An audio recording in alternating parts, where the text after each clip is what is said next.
Hello दोस्तों, मैं Narayan Maheshwari Soni education में आप सबका स्वागत करता हूं। लास्ट की क्लास में हमने जो पढ़ा था वो हमने पढ़ा कि प्रथम गोलमेज सम्मेलन, उसके बाद में हमने द्वितीय गोलमेज सम्मेलन की बात की। महात्मा गांधी जो है भारतीय राष्ट्रीय कांग्रेस का प्रतिनिधित्व करते हैं। यहाँ से जो है पृथक निर्वाचन प्रणाली को लेकर दलितों के लिए जो मांग की गई अंबेडकर साहब द्वारा, उसी मांग को लेकर जो है दोस्तों यहाँ विवाद होता है। तो गांधी जी भारत में आते हैं दिसंबर में, 22 दिसंबर को यानी 28 दिसंबर को भारत में आते हैं। भारत में आने के बाद में फिर से सविनय अवज्ञा आंदोलन की शुरुआत करते हैं, दूसरे चरण की।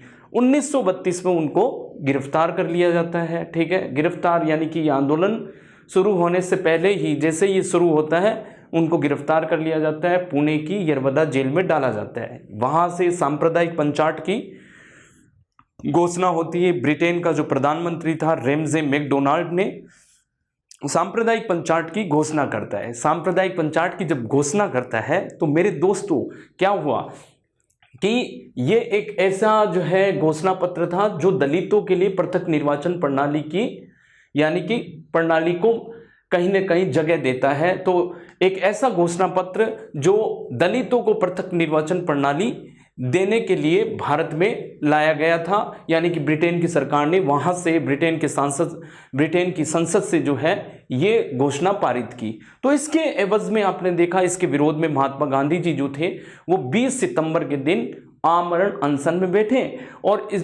और इसी आमरण अनशन को खत्म किया 24 सितंबर 1932 के दिन, जब अंबेडकर साहब और जो है गांधी जी के बीच में पूना की इस जेल में यानी कि समझौता होता है, इसलिए इसको पूना समझौता कहा जाता है। और पूना समझौता हुआ। पूना समझौता में हमने देखा कैसे आरक्षित सीटें जो है हमारे दलित भाइयों को जो है दलित वर्गों को दिया गया। ठीक है, अब हमने बात करते हैं अब जो लास्ट जो गोलमेज सम्मेलन होने वाला है, ये गोलमेज सम्मेलन था जिसका हम कहते हैं तीसरा गोलमेज सम्मेलन या तृतीय गोलमेज सम्मेलन। ठीक है दोस्तों, तृतीय गोलमेज सम्मेलन। ठीक है, राउंड टेबल कॉन्फ्रेंस जिसको कह देते हैं गोलमेज सम्मेलन। जी हाँ मेरे दोस्तों, तीसरा गोलमेज सम्मेलन और ये अपना अंतिम गोलमेज सम्मेलन हम पढ़ रहे हैं। तो कहने का मतलब है इसकी डेट जो है वो है 17 नवंबर। ठीक है, 17 नवंबर ठीक है 1931 से लेकर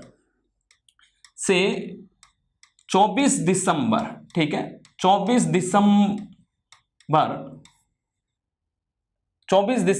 1932 तक। ठीक है, इसमें बहुत इंपॉर्टेंट सवाल नहीं आता है, बस अपने को यह समझना है कि इसमें कितने व्यक्ति थे। कुल व्यक्ति थे इसमें, यानी कि कुल व्यक्ति कितने, कुल व्यक्ति 46 व्यक्तियों ने भाग लिया था। ठीक है, 46 व्यक्तियों ने भाग लिया। तो ये इसलिए इंपॉर्टेंट है, 1935 का जो अधिनियम था उसका प्रारूप यहां तैयार हो चुका था। तो कहने का मतलब है 1935 भारत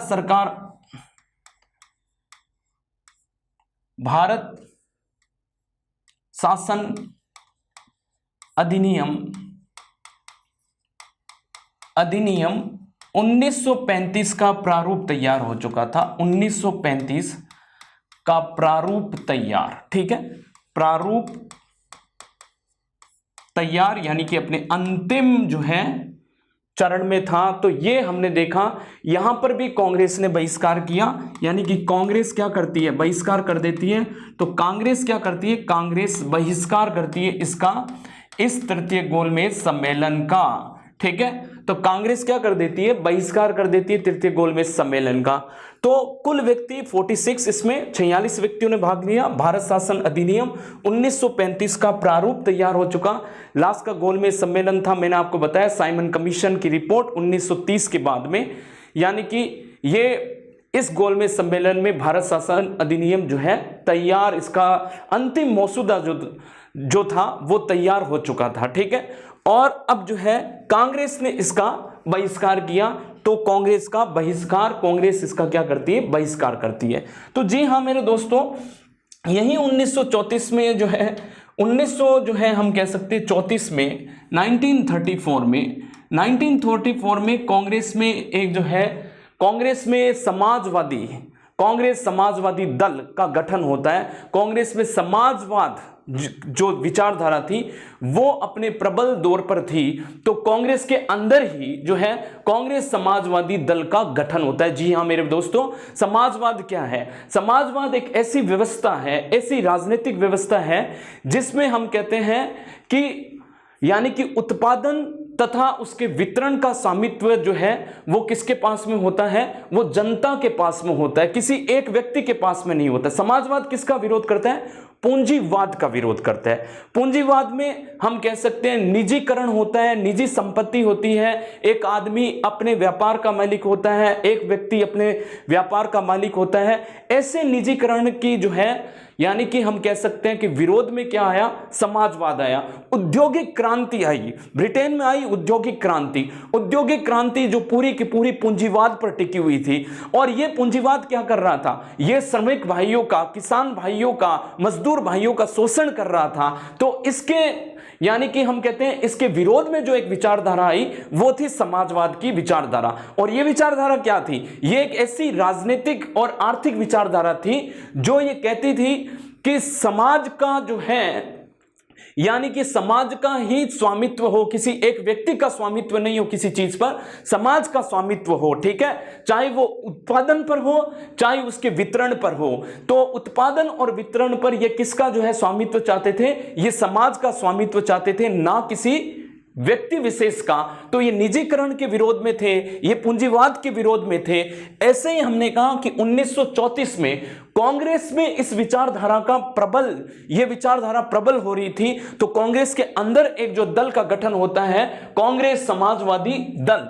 तो कांग्रेस समाजवादी दल जो है 1934 में गठन होता है। तो मैं लिखता हूं कांग्रेस समाजवादी दल, कांग्रेस समाजवादी दल 1934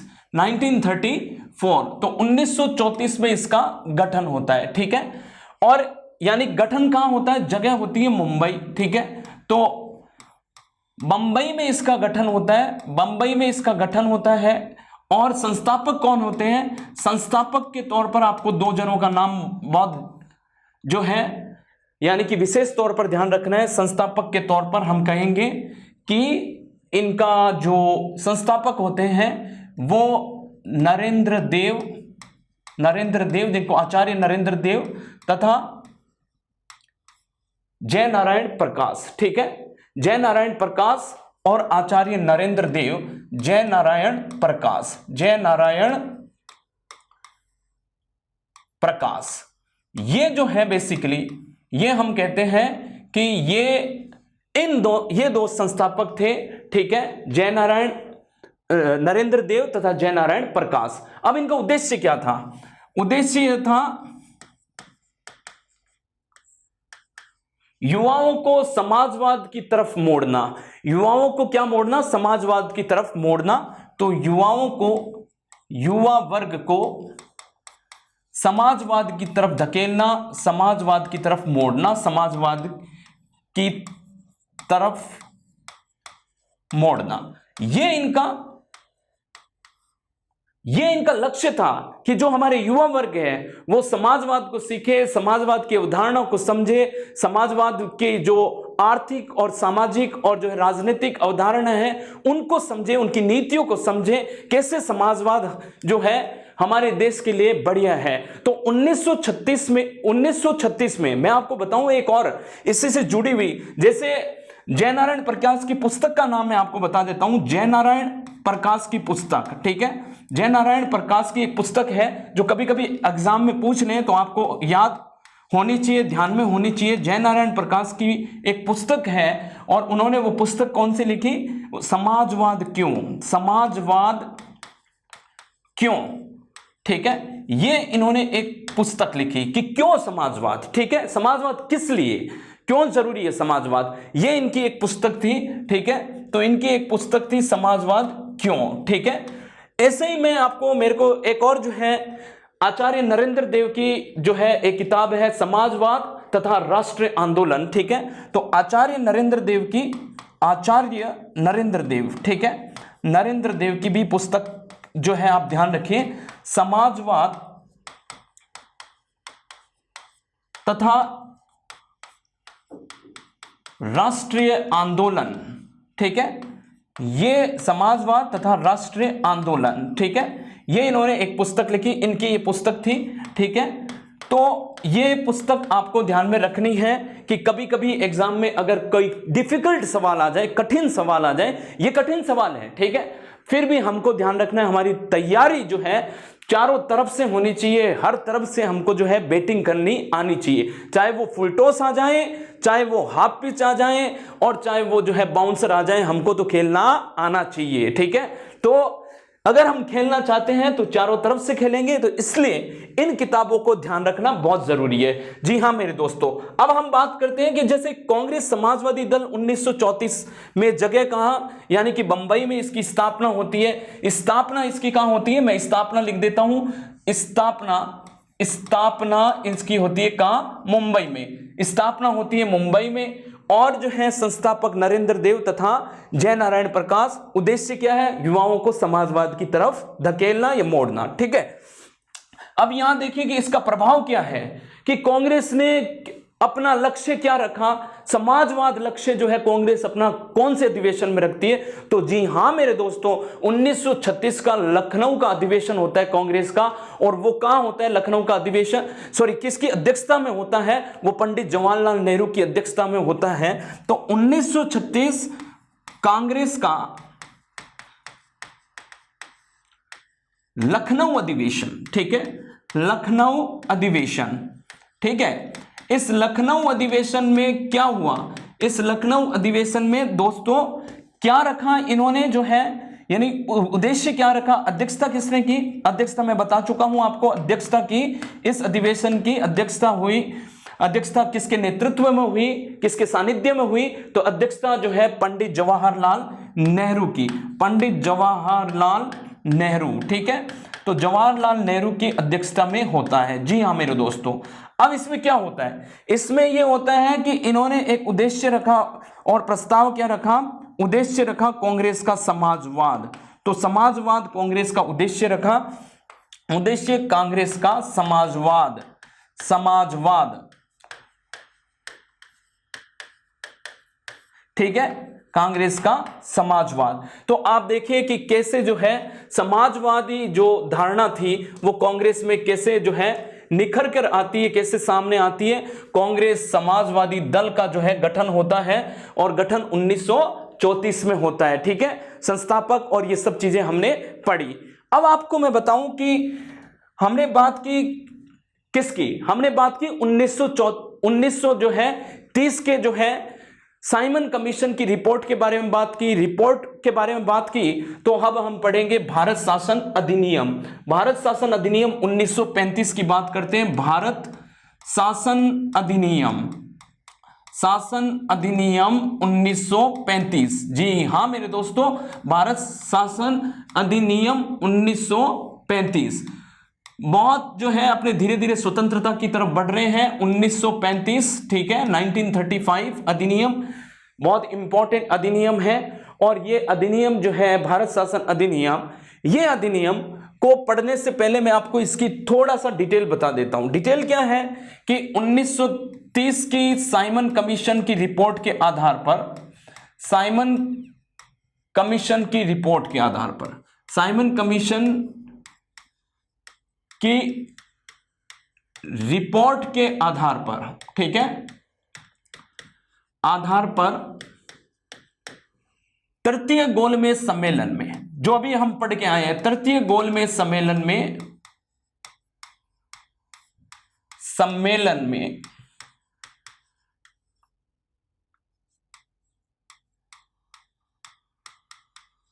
अधिनियम का क्या हुआ, अधिनियम की रूपरेखा बनी। तो अधिनियम का प्रारूप तैयार हुआ, ठीक है दोस्तों। अब जो है 1933 में, ठीक है, इस अधिनियम के ऊपर जो है एक श्वेत जो है हम कह सकते हैं श्वेत पत्र जारी किया गया। ब्रिटिश सरकार, ब्रिटिश सांसद द्वारा, मतलब कि इन लोगों के द्वारा, ब्रिटिश सांसद, ब्रिटिश जो है सरकार के द्वारा, जो तृतीय गोलमेज में जो लोग शामिल थे, यानी साइमन कमीशन की रिपोर्ट में जो लोग शामिल थे, उन्होंने क्या किया, उन्होंने 1933 में एक श्वेत पत्र अधिनियम के ऊपर एक श्वेत पत्र पारित किया गया। अधिनियम के ऊपर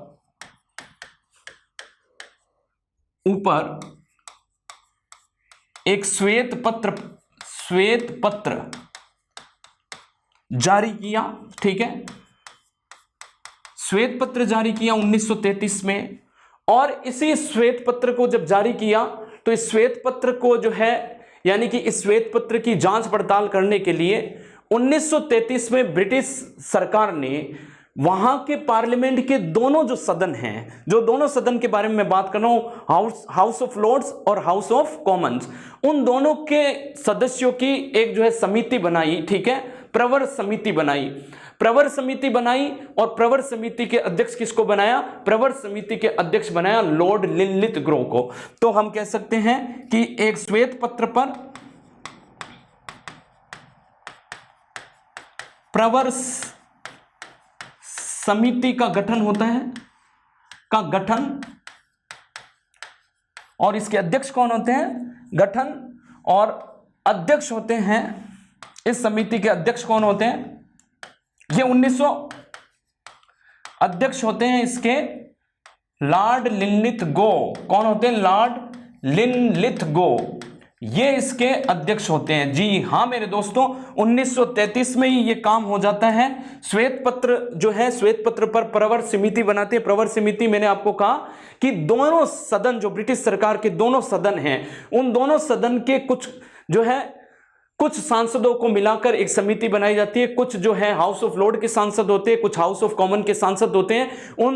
इन सांसदों की एक समिति बनाई जाती है। समिति के बाद में इसके अध्यक्ष कौन होते हैं? Lord Linlithgow. यही लॉर्ड लिनलिथगो आप देखोगे कि आगे भारत में वायसराय बनकर आएंगे।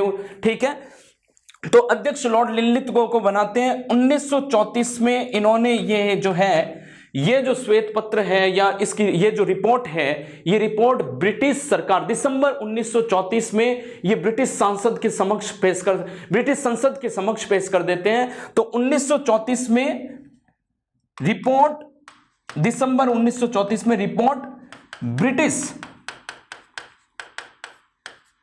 संसद के समक्ष रखी जाती है। ठीक है, क्या हुआ? प्रवर समिति बनी। प्रवर समिति में लिनलिथगो थे इसके अध्यक्ष। सब पूरी जांच पड़ताल करके इन्होंने इस रिपोर्ट को क्या किया? ब्रिटिश संसद के समक्ष रख दिया।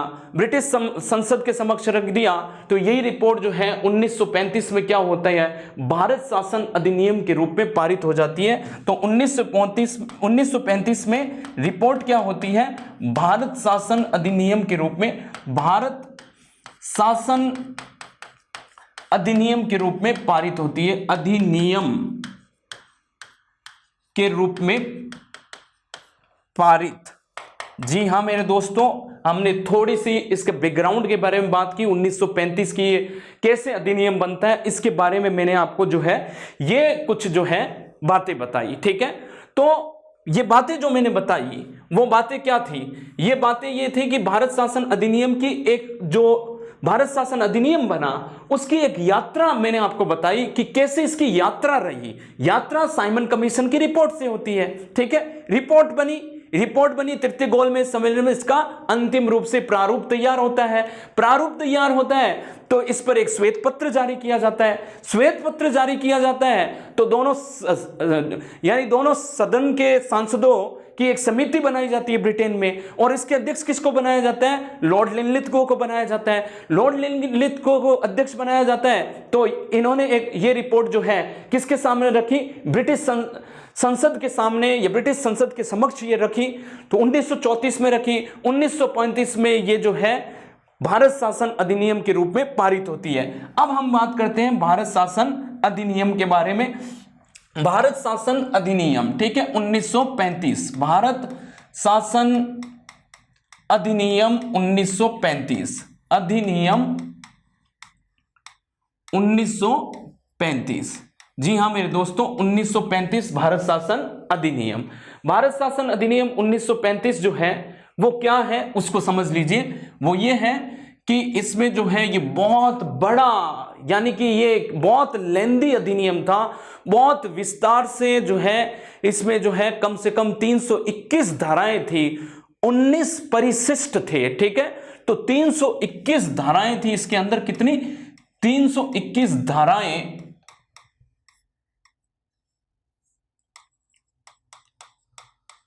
ठीक है, तथा 19 परिशिष्ट।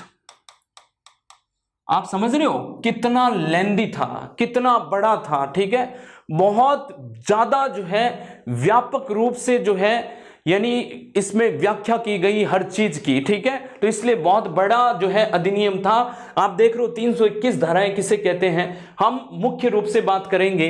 इसमें क्या था प्रावधान, इसमें मुख्य बातें इसकी क्या थी, मुख्य बातें इसमें जो है वो बातें हम कर लेते हैं यहां पर। वो ये था कि भारत संघ होगा, भारत संघ की बात की गई, भारत संघ तथा देशी रियासतें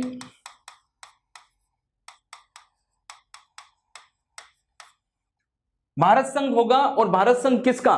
भारत संघ मतलब कि जो ब्रिटेन के, जो ब्रिटिश भारत के 11 प्रांत थे, उन प्रांतों से एक भारत संघ बनेगा तथा देशी रियासतें भी उसमें शामिल हो सकती है अपनी इच्छा के अनुसार। तो भारत संघ में क्या था कि ब्रिटिश भारत के 11 प्रांत,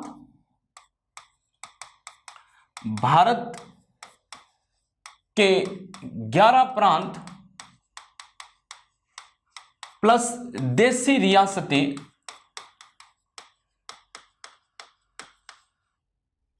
का शामिल होना था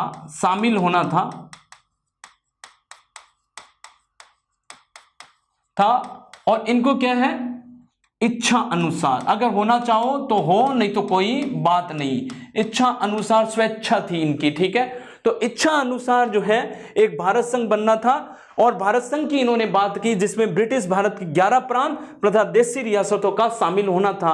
और देशी रियासतों के लिए ऐसा था कि अगर शामिल होना चाहते हो तो शामिल हो जाइए, नहीं होना चाहो तो आपकी इच्छा है, आप स्वतंत्र रहिए जैसे हो। ठीक है, 500 से ज्यादा हमारी रियासतें थी, कम नहीं थी। ठीक है, अब हम बात करते हैं यहां पर जो है दूसरी बड़ी बात यह है कि पहले जो है बर्मा भारत का पार्ट था। ठीक है, बर्मा जो है म्यांमार राज का, तो बर्मा को अलग कर दिया गया इसी अधिनियम में। बर्मा को भारत से अलग, बर्मा को भारत से अलग, ठीक है, भारत से अलग कर दिया गया। ठीक है, तीसरा इसमें आपने देखा 1919 का जो अधिनियम था, जो हम पढ़कर आए हैं, मॉन्टेग्यू चेम्सफोर्ड अधिनियम। ये मॉन्टेग्यू चेम्सफोर्ड अधिनियम जो था दोस्तों, घबराओ मत, बहुत शांति से पढ़िए। मॉन्टेग्यू चेम्सफोर्ड अधिनियम जो है, ये अधिनियम में आपने देखा कि प्रांतों में द्वैध शासन को लागू किया गया। ठीक है, प्रांतों में द्वैध शासन लागू किया, तो मैंने आपको बताया प्रांतों में द्वैध शासन का मतलब क्या होता है। अब इन्होंने क्या किया 1935 में, याद रखने वाली बात है, बहुत सारे एग्जाम में पूछा जाता है, ये आपके पॉलिटी का भी क्वेश्चन हो सकता है और हिस्ट्री का भी क्वेश्चन है, इसलिए मैं आपको समझा रहा हूं।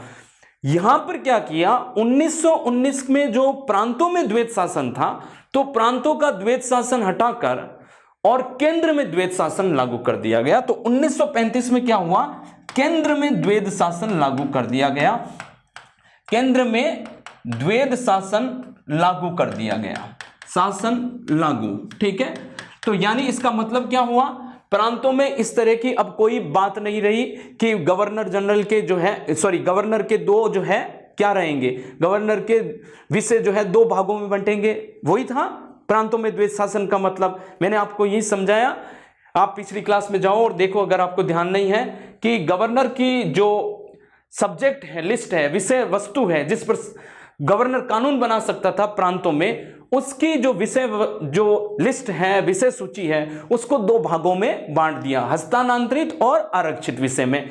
अब क्या हुआ, जैसे ही वहां से हटा, इसका मतलब क्या हो गया, हस्तांतरित और आरक्षित जैसी जो है अवधारणाओं से जो है प्रांतों को हटाया गया। इसका मतलब प्रांतों में क्या आ गई, स्वायत्तता आ गई। स्वायत्तता आ गई, इसका मतलब क्या है, प्रांतों में अब गवर्नर को वहां की चुनी हुई परिषद से हर जो है मतलब कि कोई सा भी सब्जेक्ट हो, कोई से भी विषय पर कानून बना रहे हो, तो वहां की चुनी हुई परिषद से जो है आपको जो है क्या करनी पड़ेगी, सलाह विमर्श करनी पड़ेगी। अब ऐसा नहीं है आरक्षित विषय में मैं पूछूंगा ही नहीं, अब वो वाली बात प्रांतों में हट गई। तो इसका मतलब प्रांतों में क्या आ गई, स्वायत्तता आ गई। तो प्रांतों में क्या आ गई दोस्तों, स्वायत्तता आ गई।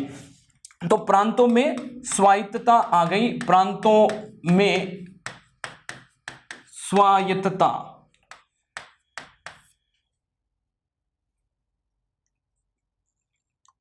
तो प्रांतों में स्वायत्तता आ गई, ठीक है। तो ये जो है चीजें, ये बहुत इंपॉर्टेंट है, इसको हमको ध्यान में रखना है कि भारत संघ होगा, ब्रिटिश भारत के 11 प्रांत और देशी रियासतों का शामिल होना था इस संघ में, ठीक है। और ऐसी बात इन्होंने जो है बर्मा को भारत से अलग कर दिया इसी अधिनियम में। केंद्र में द्वैध शासन लागू कर दिया गया था और प्रांतों में स्वायत्तता आ गई थी, अपने आप ही आ गई। आपने देखो कि वहां से अगर द्वैध शासन हटाया और केंद्र में लगा तो प्रांत क्या हो गए, प्रांत अब जो है स्वतंत्र हो गए, यानी कि गवर्नर अब जो है अपनी इच्छा के अनुसार किसी भी विषय पर कानून नहीं बना सकता है, वहां की चुनी हुई प्रांतीय परिषद से आपको सलाह विमर्श करनी पड़ेगी। जी हाँ मेरे दोस्तों, तो अब जो है हमने बात की यहां तक। अब हम बात करते हैं हमारे आगे क्या हुआ कि इससे जो है हम संतुष्ट नहीं हुए। ये तो मतलब कि कोई जो है पक्का कोई उत्तरदायित्व सरकार की तरफ कोई कदम नहीं था, ये लिपापोती का गेम था। इससे हमारे जो लोग हैं यानी कि खुश नहीं हुए। तो जवाहरलाल नेहरू ने जो है भारत शासन अधिनियम को क्या कहा, तो जवाहरलाल नेहरू ने कहा, पंडित जवाहरलाल नेहरू, ठीक है, इन्होंने कहा दास्ता का अधिकार पत्र, दास्ता का अधिकार पत्र, ठीक है, अधिकार पत्र कहा, ठीक है दोस्तों। तो जवाहरलाल नेहरू ने इसको कहा दास्ता का अधिकार पत्र, ठीक है। और अगर हम बात करें कि अगर मोहम्मद अली जिन्ना की बात करें तो जिन्ना ने क्या कहा, जिन्ना ने कहा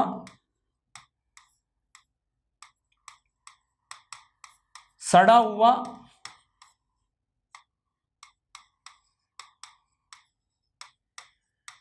बिल्कुल बुरा तथा अस्वीकृत, ठीक है, सड़ा हुआ बिल्कुल बुरा तथा अस्वीकृत। राजगोपालाचार्य ने क्या कहा, राजगोपालाचार्य, ठीक है, गोपालाचार्य, सी राजगोपालाचार्य, जिनको चक्रवर्ती राजगोपालाचार्य कहते हैं, इन्होंने कहा द्वैध शासन से भी बुरा, द्वैध शासन से भी बुरा, से भी बुरा, ठीक है। यानी इसमें कोई उत्तरदायित्व शासन की बात नहीं की गई थी, ठीक है। किसी भी तरह जो है यानी कि केंद्र सरकार में भारतीयों को किसी भी तरह उत्तरदायित्व जो है जिम्मेदारी की पोस्ट नहीं दी गई, ठीक है। इससे क्या थे, भारतीय नाखुश हुए और उन्होंने इस पर जो है अपने अपने वक्तव्य दिए। तो वक्तव्य में जो आपने देखा जवाहरलाल नेहरू का क्या वक्तव्य था, दास्ता का अधिकार पत्र बोला जवाहरलाल नेहरू ने, ठीक है। और जिन्ना ने क्या बोला, सड़ा हुआ बिल्कुल बुरा तथा अस्वीकृत, ठीक है, इसको हम नहीं मान रहे हैं, ठीक है। और सी राजगोपालाचार्य ने क्या कहा कि ये तो द्वैध शासन से भी बुरा है, इसमें तो कुछ भी नहीं मिल रहा है हमको, ठीक है। आपने जो है हवा में बातें कर दी और धरातल पर तो कुछ भी नहीं दिख रहा है इसमें। और इतनी बड़ी बड़ी पोथियां, 321 धाराएं, 19 परिशिष्ट लेके आ गए, पर है इसमें कुछ भी नहीं। ये तो दास्ता का अधिकार पत्र है, फिर हम पर जो है गुलामी का अधिकार पत्र दे रहे हो हमको। ये कोई हमको उत्तरदायित्व शासन की तरफ या संवैधानिक सुधारों की तरफ नहीं ले जा रहे हो। जी हाँ मेरे दोस्तों, इसलिए जो है भारत के जो बड़े नेता थे इस अधिनियम से नाखुश हो गए, ठीक है। इस अधिनियम से जब हम कह रहे हैं कि इस अधिनियम से जो है ये खुश नहीं थे, तो एक बार कांग्रेस ने जो है ये सोचा कि क्यों नहीं जो प्रांतीय चुनाव होने वाले थे, अब जो ब्रिटिश भारत के 11 प्रांत थे जिसमें असम, जिसको हम असम कहते हैं, असम, बिहार, उड़ीसा, बंगाल, ठीक है, मध्य प्रांत, संयुक्त प्रांत, उत्तर पश्चिम सीमांत प्रांत, ये ब्रिटिश भारत के सिंध, मुंबई, ये जो है ब्रिटिश भारत के 11 प्रांत थे, ठीक है। इन 11 प्रांतों में अब चुनाव होने वाला था। अब चुनाव होने वाले थे तो जो है कांग्रेस ने ये सोचा क्यों नहीं अब चुनावों में भाग लेकर जो है यानी कुछ अच्छा काम किया जाए, गतिरोध, अवरोध पैदा किया जाए, अवरोध पैदा करके जो है सरकार तक अपनी बात पहुंचाई जाए, ब्रिटिश शासन पर अपनी बात पहुंचाई जाए। इस तरह से जो है यानी कि हम कह सकते हैं कि इस तरह से जो है 1936 के जो है इलेक्शन जो होने थे, प्रांतीय जो इलेक्शन होने थे, उसमें जो है कांग्रेस भाग लेती है प्रांतीय इलेक्शन में। प्रांतीय इलेक्शन में कांग्रेस ने जो है अच्छा प्रदर्शन किया और इस इलेक्शन में कांग्रेस ने बहुत अच्छा प्रदर्शन किया। इवन मैं बताऊं आपको कि 5 प्रांतों में जो है कांग्रेस ने, यानी कि 5 प्रांत जो थे उसमें कांग्रेस ने क्या किया, उसने कांग्रेस ने सरकार बनाई। तो जी हाँ मेरे दोस्तों, प्रांतीय चुनाव की बात करते हैं और प्रांतीय चुनाव में हम बात करेंगे कि प्रांतीय चुनाव, ठीक है। प्रांतीय चुनाव 1936 के कांग्रेस के लखनऊ अधिवेशन में हरी झंडी दे दी गई। 1936 का कांग्रेस का लखनऊ अधिवेशन, उसमें जो है इस प्रस्ताव पर हरी झंडी दे दी गई कि चुनाव में हमको भाग लेना है, ठीक है। तो 1936 का कांग्रेस का कौन सा, लखनऊ का अधिवेशन, मैंने आपको बताया अभी, लखनऊ का अधिवेशन, ठीक है। और इसी अधिवेशन में क्या हुआ, अध्यक्षता किसने की, अध्यक्षता मैंने आपको बताई, अध्यक्षता पंडित जवाहरलाल नेहरू, ठीक है, पंडित जवाहरलाल नेहरू ने अध्यक्षता की और प्रस्ताव क्या पारित किया कि चुनाव में भाग लेना है, चुनाव में भाग लेना है। तो चुनाव में भाग लेना है, ठीक है, जो प्रांत के चुनाव होंगे भाग लेना है इसमें, ठीक है। कांग्रेस बाहर नहीं जाएगी इस बार कांग्रेस जो है भाग लेगी। तो कांग्रेस जब भाग लेगी तो कांग्रेस इसमें जो है यानी कि जनवरी फरवरी 1937 में जो है हम कहेंगे कि चुनाव होते हैं और चुनाव का रिजल्ट आता है। तो जनवरी फरवरी 1937, ठीक है, चुनाव के रिजल्ट आते हैं। तो कांग्रेस जो है 5 प्रांतों में बहुमत में आती है, 5 प्रांतों में जो है कांग्रेस क्या आती है, बहुमत हासिल करती है। तो बहुमत जो हासिल करती है, मैं आपको रिजल्ट बता रहा हूं, बहुमत हासिल करती है कांग्रेस। बहुमत जो मिलते हैं, बहुमत में जिन प्रांतों में आती है, बहुमत वाले प्रांत लिखता हूं, बहुमत वाले प्रांत, ठीक है, जहां पर कांग्रेस बहुमत में आती है, ठीक है। तो देखिए दोस्तों, यानी कि इसको हम कहेंगे कि बिहार में बहुमत में आती है, ठीक है, उड़ीसा में बहुमत में आती है, मध्य प्रदेश में, मध्य प्रांत में जो है बहुमत में आती है, और असम में जो है बहुमत में आती है, ठीक है, और जो हम कहेंगे मद्रास में जो है बहुमत में आती है। अब इसको याद कैसे कह रहे हैं, ठीक है, इसको मैं ऐसे लिख दूं, बीसम उम्र, इस ओ से असम को याद रखना है। बी मतलब बिहार, से मतलब यानी कि बिहार, उड़ीसा, मध्य प्रांत, 1 2 3 4 लिखा है मैंने, सॉरी, संयुक्त प्रांत, ठीक है, संयुक्त प्रांत।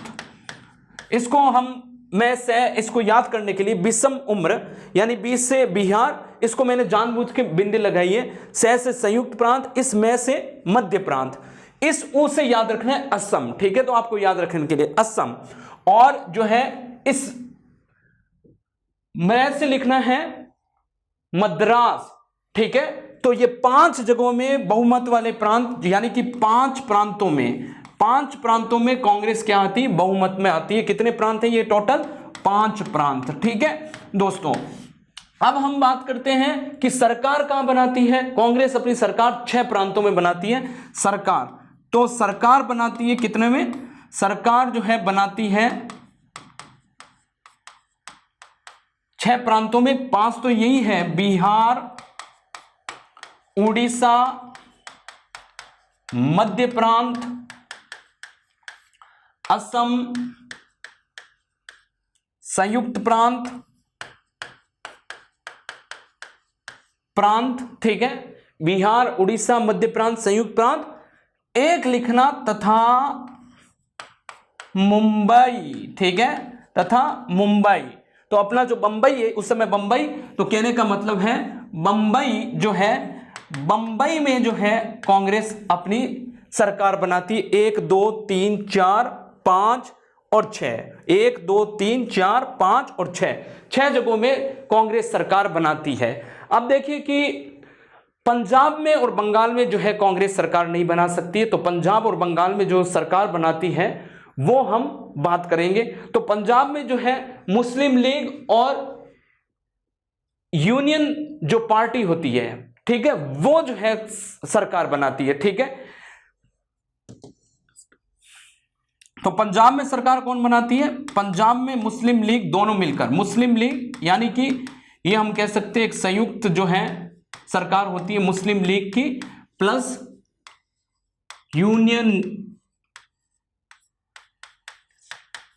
यूनियन लिस्ट पार्टी, ठीक है, ये बनाती है। बंगाल में एक तो मुस्लिम लीग, एक जो पार्टी होती है जिसका नाम होता है कृषक प्रजा पार्टी, ठीक है। तो कृषक प्रजा पार्टी जो है ये बनाती है, कृषक प्रजा पार्टी ये सरकार बनाती है, कृषक प्रजा पार्टी। जी हाँ मेरे दोस्तों, तो ये हमने देखा कि क्या देखा हमने देखा कि प्रांतीय चुनाव हो रहे हैं। प्रांतीय चुनाव में 1936 में, क्योंकि 1936-37 में चुनाव होते हैं, जनवरी फरवरी में रिजल्ट आ जाता है। तो 1936 का कांग्रेस का लखनऊ का अधिवेशन होता है, उसकी अध्यक्षता कौन करते हैं? पंडित जवाहरलाल नेहरू। मैंने आपको बताया कांग्रेस का लक्ष्य भी ये समाजवाद इसी में जो है मतलब कि निर्धारित किया जाता है। प्रस्ताव चुनाव में भाग लेना है, ठीक है, चुनाव में भाग लिया जनवरी फरवरी 1937 में जो है, यानी कि चुनाव के रिजल्ट आए। कांग्रेस ने अच्छा प्रदर्शन किया, 5 जगहों में तो बहुमत में आई।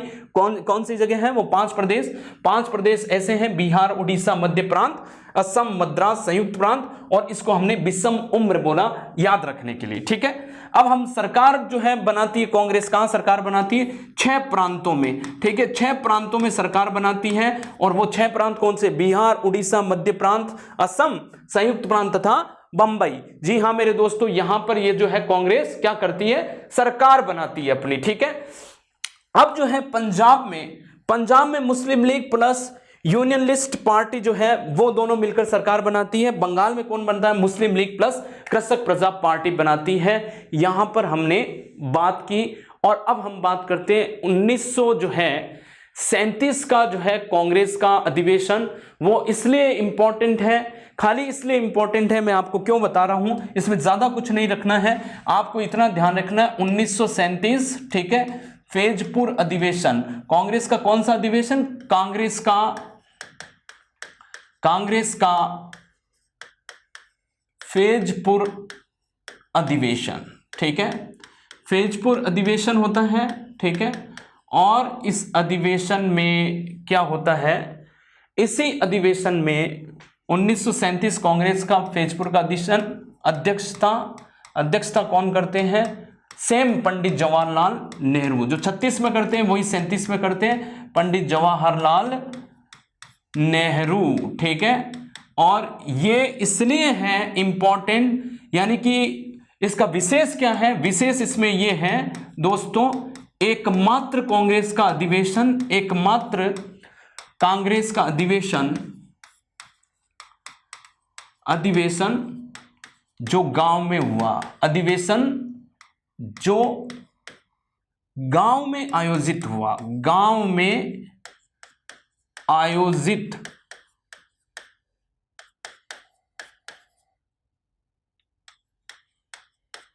जो गांव में आयोजित हुआ, ठीक है।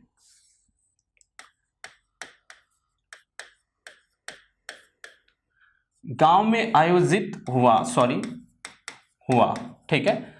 तो ये जो है बेसिकली हमने बात की कि एकमात्र कांग्रेस का अधिवेशन जो गांव में आयोजित हुआ।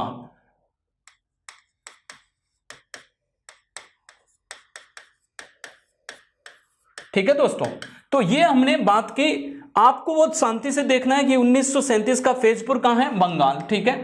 फैजपुर यानी कि बंगाल में जो है फैजपुर एक छोटा सा गांव है। यहां पर अध्यक्षता किसने की? पंडित जवाहरलाल नेहरू। ये एकमात्र अधिवेशन था जो किसी गांव में आयोजित हुआ था, और बाकी जितने भी अधिवेशन हुए हैं कांग्रेस के, वो सारे के सारे कहां हुए हैं? वो हम कह सकते हैं वो अधिवेशन जो भी हुए हैं कांग्रेस के, ये अधिवेशन जो है बेसिकली दोस्तों, ये अधिवेशन जो है कहीं ना कहीं किसी कस्बे और शहर में हुए थे भारत के, पर ये स्वतंत्रता तक जो है यानी कि एकमात्र अधिवेशन जो कांग्रेस का किसी गांव में आयोजित किया गया था।